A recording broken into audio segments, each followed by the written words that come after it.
Hello, আসসালামু আলাইকুম। আমরা আছি খাগড়াছড়ির ইসাং ঝর্ণাতে। স্থানীয়দের কাছে তেরাং তুইকালাই আর আমাদের কাছে পরিচিত রিসাং নামে।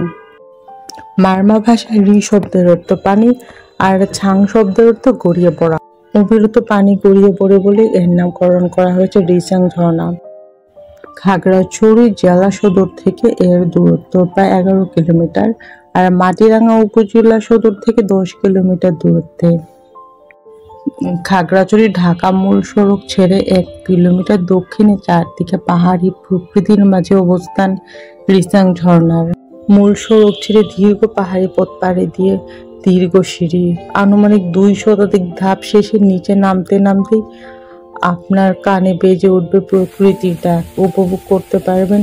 সিঁড়ির শেষ ধাপ শেষ হতে না হতেই চোখে পড়বে ঝর্ণার প্রাকৃতিক অপরূপ। রিসাং ঝর্ণা শীতল স্বচ্ছ পানির আওয়াজের পাশাপাশি পাহাড়ি প্রকৃতি বাধ্য করবে বসে উপভোগ করতে।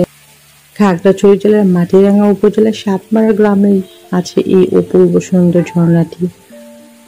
আমরা ঝর্ণার পাশেই এই সৌন্দর্য উপভোগ করছি।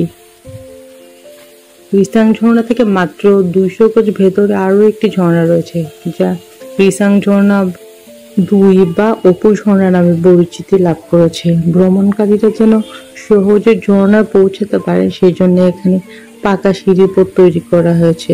প্রায় 30 মিটার উচ্চতার পাহাড় থেকে পানি আছড়ে পড়ার মনোরম দৃশ্য ঘন্টার পর ঘন্টা উপভোগ করার মতো। আর চাইলে রিসাং ঝর্ণার জলে অনায়াসেই শরীর জুড়িয়ে নিতে পারবেন। তো রিসাং ঝর্ণা কিভাবে যাবেন? খাগড়াছড়ি জেলা শহর থেকে খাগড়াছড়ি থেকে সরাসরি চান্দের গাড়ি বা সিএনজি ভাড়া করে রিসাং ঝর্ণা দেখতে যেতে পারবেন আপনারা। তবে সেই ক্ষেত্রে ঝর্ণা থেকে প্রায় 500 মিটার দূরে নেমে বাকি পথ হেঁটে যেতে হবে। এছাড়া রিসাং ঝর্ণা দেখতে হলে প্রথমে খাগড়াছড়ি সদর থেকে লোকাল বাসে বা চান্দের গাড়ি চড়ে ঢাকার পথে 10 কিলোমিটার দূরত্ব অবস্থিত আলুটিলা গুহার সামনে চলে আসবেন। আলুটিলা থেকে পরের গন্তব্য প্রায় 2 কিলোমিটার দূরের হৃদয় মেম্বার এলাকা।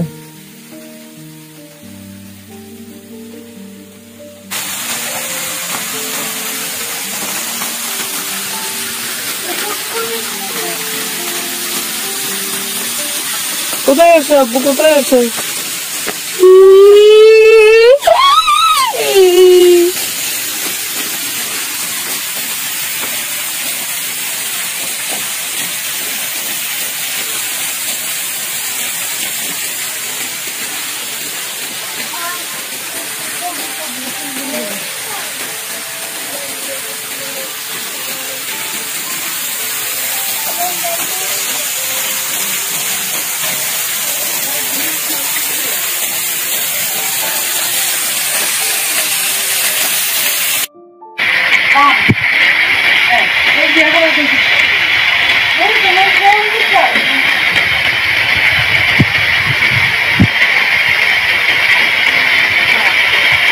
সুদূর বুদুর ভিডিও চলে।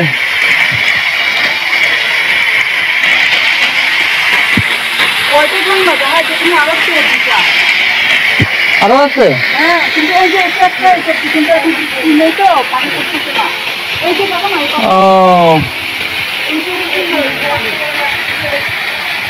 ও হ্যাঁ, আরো 2টা আছে।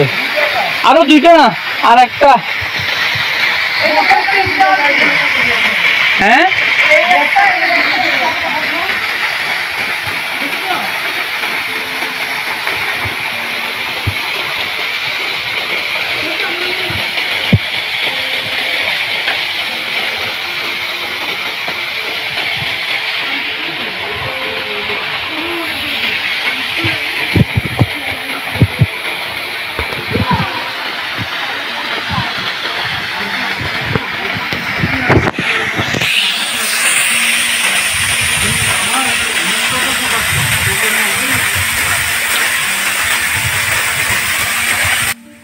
রিসাং ঝর্ণার ভ্রমণ শেষ করে আমরা এখন যাব মায়াবিনী লেকে। পার্বত্য জেলা খাগড়াছড়ি পাঞ্চুই উপজেলায় ভাইবোন ছড়ার কোংচাইরি পাড়ায় মায়াবিনী লেক অবস্থিত।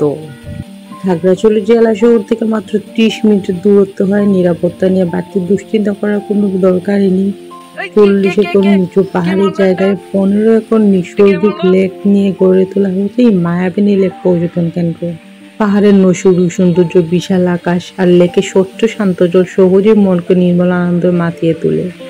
মায়াবিনী লেকের মাঝখানে ছোট্ট সুন্দর দ্বীপে পর্যটকদের জন্য গড়ে তোলা হয়েছে একটি বিশ্রামাগার, আর লেকে ঘুরে বেড়ানোর জন্য রয়েছে নৌকার ব্যবস্থা।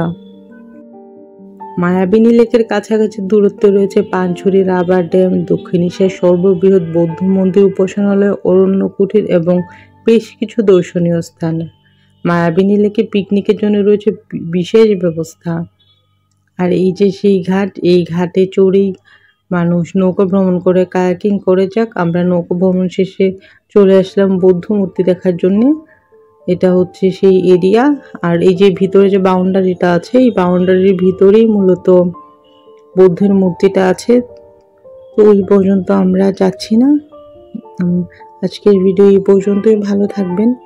আর ভিডিওটা কেমন লেগেছে অবশ্যই কমেন্ট সেকশনে জানাবেন।